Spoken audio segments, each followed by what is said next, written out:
अस्सलामु अलैकुम अज़ीज़ तलबा। आइए फिर से एक नई वीडियो लेकर के हाज़िर हुए हैं।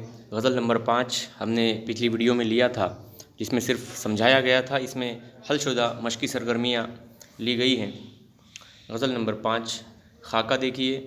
जान पहचान से मौजू अल्फाज तलाश करके शिब की खाका मुकम्मल करना है, जिसमें तारीख़ पैदाइश, मकाम पैदाइश और तालीम और मुलाज़मत वग़ैरह जो है दी गई हैं।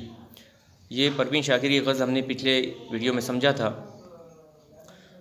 तो यहाँ पर देखिए मशक़ी सवालात दिए गए हैं। मशक़ी सवालात में खाका है, फिर सरगर्मियाँ हैं और एक इस्तेसानी वजाहत भी हैं। सफ़ा नंबर 110 पर आप जाइए ताकि आपको समझने में और देखने में जो है आसानी होगी। आइए हम लोग खाका देखते हैं। परवीन शाकिर। तारीख़ पैदाइश 24 नवंबर 1952। तालीम MA। मकाम पैदाइश कराची। मुलाज़मत तदरीस यानी कि टीचर हैं, टीचिंग और सिविल सर्विस। इस तरह से खाका मुकम्मल हुआ। अब यहाँ पर हिदायत के मुताबिक दर्ज झेल सरगर्मियाँ मुकम्मल कीजिए। इसमें पहला है दुख से ही गले मिलूँ कहाँ तक से शायरा की मुराद लिखिए, यानी शायरा का क्या मतलब है इस मिसरे में। उन्होंने कहा कि दुख से ही गले मिलूँ कहाँ तक, और दूसरा है अपने ही लिए जलूँ कहाँ तक। इसमें शायरा किस बात का इजहार करना चाहती है, ये दोनों को जो है हमको लिखना रहेगा। जवाब देखिए। आइए जवाब। दुख से ही गले मिलूँ कहाँ तक, इस मिसरे में शायरा परवीन शाकिर की मुराद और मफहूम ये हैं कि आखिर कब तक मैं जुदाई का गम बर्दाश्त करूँ और कब तक बेचैनी में मुबतला रहूँ। ज़िंदगी तो किसी के साथ का नाम है, मगर मैं कब तक तन्हा रहूँ, और तन्हा रहना, अकेले रहना बड़ा ही मुश्किल काम है। और अगर कोई दोस्त या हमराज जो कभी साथ में था, उससे दूरी इख्तियार करना, गोया दुख को, गम को और बेचैनी को गले लगाना है। आखिर कब तक दुख से गले मिलूँ, इस मिसरे में परवीन शाकिर की तन्हाई का गम साफ तौर से नज़र आता है।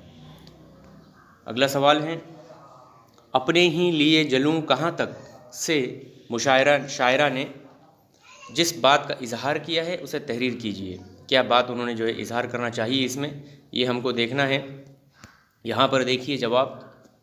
शायरा परवीन शाकिर ने ये मिसरा तहरीर करते हुए कि अपने ही लिए जलूँ कहाँ तक, ये इजहार साफ तौर से कर दिया कि आखिर में क्या कहा उन्होंने कि आखिर जुदाई की आग में मैं कब तक जलूँ, और गमे फ़ुरक़त में आखिर कब तक जलती रहूँ, और इंतज़ार कब ख़त्म होगा। दिल में जो तन्हाई की और अकेलेपन की तकलीफ़ ऐसी है, गोया कि अपनी ही लगाई आग में जल रही हूँ। आग में जलने की तकलीफ़ और तन्हाई का गम, दूरियाँ और इंतज़ार का गम परवीन शाकिर के नज़दीक बिल्कुल एक जैसा है। इस तरह से जो है उन्होंने इसमें इस मिसरे में जो है इजहार ख़याल किया है। उन्होंने कहा कि आग में जलने की तकलीफ़ और तन्हाई का गम, दूरियाँ और इंतज़ार का गम परवीन शाकिर के नज़दीक बिल्कुल एक जैसा है। आइए हम देखते हैं दर्ज झेल अशार की इस्तेहसानी वजाहत कीजिए। इसमें पहला है दम घुटता है घर में हबस वो है, खुशबू के लिए रुकूं कहाँ तक। आइए इसकी इस्तेहसानी वजाहत देखते हैं। तलबा, इस्तेहसानी वजाहत में तशरीह भी होती हैं और इस्तेहसान भी होता है, यानी कि हुस्न भी होता है कि इसमें सनत कौन सी बरती गई हैं, इस्तेमाल की गई हैं। जवाब।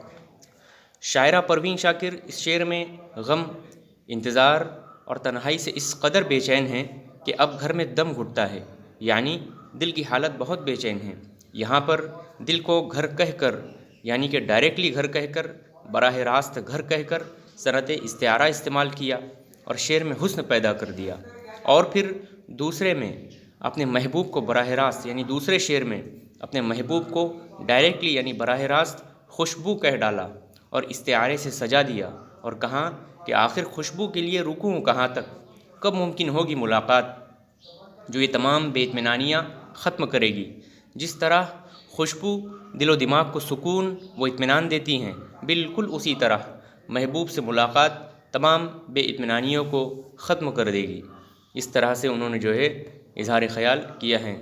तलबा, इंशाअल्लाह अगली वीडियो अपलोड करने की कोशिश की जाएंगी। अल्लाह हाफिज़। दुआ की दरख्वास्त। السلام علیکم.